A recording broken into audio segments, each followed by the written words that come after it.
Hello from the chaplaincy team at Royal Cornhill Hospital. We thought we'd just take a few minutes out of our day to let you know how things are for us here at Royal Cornhill during COVID-19.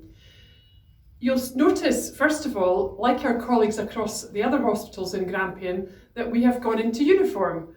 And mostly, all the people we've met have been encouraging and supportive and understand our reasons for going into uniform. It's about keeping ourselves, the staff and the patients here and our own families at home safe.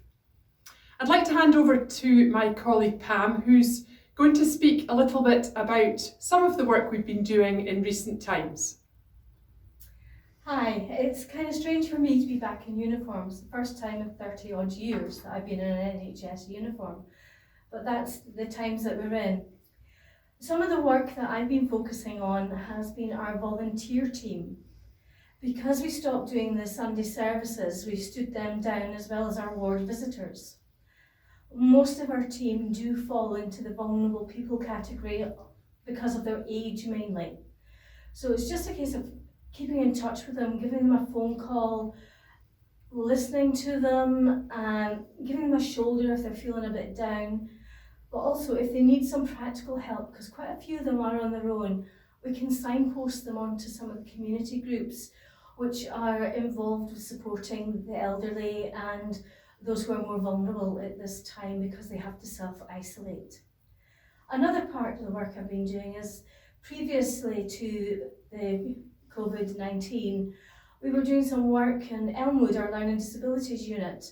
We were doing an opt-in faith service, and we were doing that up there alongside the OT department.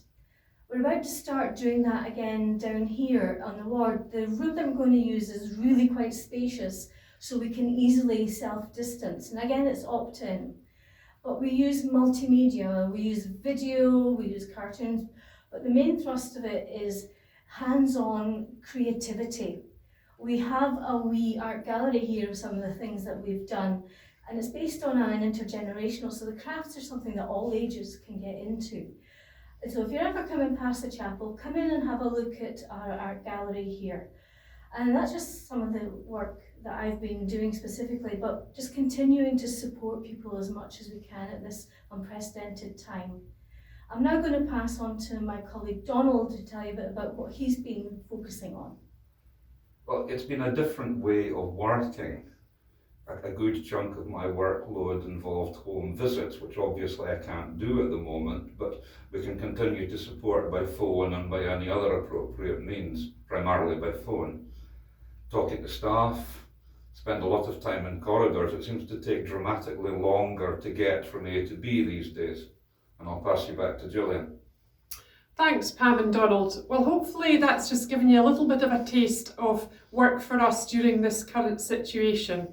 We continue to be here for staff and patients in the hospital, and we're also open to people phoning in for help either via the main switchboard or directly into us if you have our number. Our contact details are on the main public NHS Grampian website, and you'll be able to find them there. But we do wish everyone all the best and want you to know that we continue to be here for staff and patients and relatives as we always have been. Thanks for listening.